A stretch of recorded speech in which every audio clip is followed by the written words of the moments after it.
Ok, bonjour à tous. Donc, arnaque à la crypto-monnaie numéro 3, hein, épisode numéro 3, qui est très similaire au cas numéro 2. À savoir, vous pensez avoir acheté un actif, hein, donc on vous a vendu un produit financier qui était censé vous rémunérer, qui était censé vous enrichir finalement, sans action personnelle de votre part, sans apport personnel. Et malheureusement, vous vous rendez compte que vous devez payer des sommes en plus à la fin. C'est-à-dire que pour obtenir rémunération qui était censée arriver de manière passive, cette rémunération finalement ne peut arriver que sous forme d'un réapport monétaire. C'est-à-dire qu'on vous redemande de réinjecter des fonds, ou alors de la même manière, pour avoir accès finalement au rendement tant attendu, vous devez effectuer des actions financières, à savoir souscrire à d'autres produits évidemment bien entendu payants qui nécessitent des actions de votre part, ou souscrire littéralement en envoyant de l'argent, en apportant de l'argent supplémentaire. Donc là, comme le cas numéro 2, il faut savoir ce que c'est qu'un actif. Quand vous achetez un actif, c'est quelque chose dont vous détenez des parts et qui travaille pour vous. Donc, il n'y a pas besoin d'apporter de l'argent supplémentaire, sauf si vraiment vous le souhaitez. Et auquel cas, l'apport supplémentaire sera...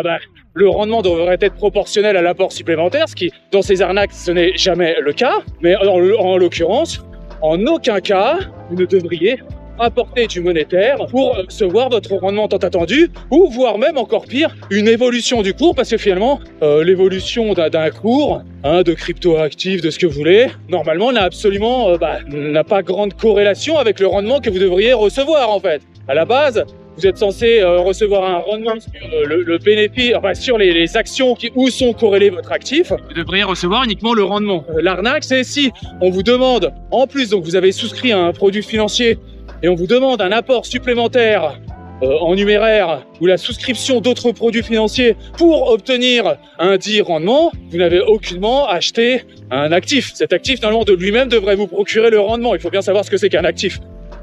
Vous, quand vous avez un actif, c'est-à-dire que vous avez une situation passive. Cette situation passive, ça veut dire que vous n'avez à effectuer absolument aucune action pour obtenir le rendement espéré. Et donc à partir de là, quand on vous propose justement ce genre de réinvestissement, ou encore pas, alors que vous avez déjà acheté votre soi-disant actif financier, c'est une arnaque. Littéralement, on vous a trompé déjà. Rien que le mot actif est un terme abusif. La personne n'a pas du tout le droit d'employer le mot actif, car si vous êtes obligé de réinjecter de l'argent, c'est un passif. Quand vous détenez quelque chose qui vous fait dépenser de l'argent, c'est un passif. Quelque chose qui vous en fait gagner, c'est un actif. Donc quelque chose qui vous demanderait de l'argent supplémentaire n'est ni plus ni moins qu'un passif.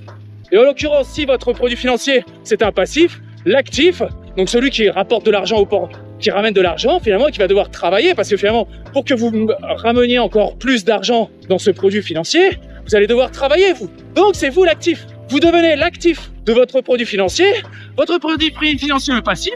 Par contre, celui qui détient finalement les parts et qui vous a vendu les parts, vous devenez son actif. Vous comprenez? C'est vous qui devenez l'actif. Vous ne détenez pas d'actif, vous détenez un produit financier qui vous a transformé en passif. Voilà, autrement dit, une grosse arnaque.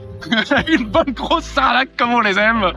Une arnaque bien dodue. Les gens jouent sur quoi? Les gens jouent sur la volonté du pigeon à vouloir récupérer sa mise ou à vouloir gagner de l'argent, sur la cupidité du pigeon. Le pigeon veut absolument de l'argent, et on lui dit ouais mais pour avoir cet argent, c'est comme une carotte au bout du bâton qui n'arrive jamais, si vous voulez.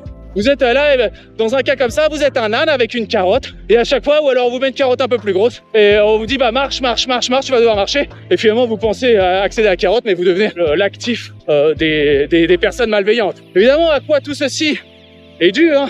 La méconnaissance déjà des termes financiers, du vocabulaire économique, car si vous saviez déjà ce que c'était qu'un actif, si on vous propose finalement sous couvert, un actif, un crypto-actif ou ce que vous voulez, et si vous savez ce que c'est qu'un actif, évidemment vous ne tomberez pas dans le panneau. Il est impossible de tomber dans le panneau quand vous connaissez le vocabulaire, quand vous connaissez la définition des mots. Quelque chose où je dois effectuer une action, quelque chose où je dois réinjecter de l'argent pour obtenir mon rendement, ceci n'est pas un actif, ceci est un passif. Et si on me l'a vendu en tant qu'actif, on m'a arnaqué. Voilà, une bonne grosse arnaque à la crypto, comme on les aime. C'est vrai que le domaine des crypto-monnaies a ramené plein de gens qui ne connaissent absolument rien à la finance, qui ne connaissent pas le vocabulaire financier. Et malheureusement, ce manque de vocabulaire et de connaissances font que des personnes malveillantes, parfois, et je veux dire même les CEO de ces entreprises, ne savent même pas eux-mêmes ce que c'est qu'un actif. C'est-à-dire que pour eux, tout est normal, parce que eux-mêmes ne connaissent absolument rien à la finance. Essayez de comprendre ce que vous achetez, mais déjà, avant même de comprendre les caractéristiques de votre produit financier. Le truc, c'est déjà de comprendre ce qu'est un produit financier, en fait. Vous voyez, il faut déjà commencer par la base. Bien souvent, les gens ne le font pas. Écoutez, je vous souhaite une excellente journée et je vous dis à bientôt pour une nouvelle vidéo. Salut.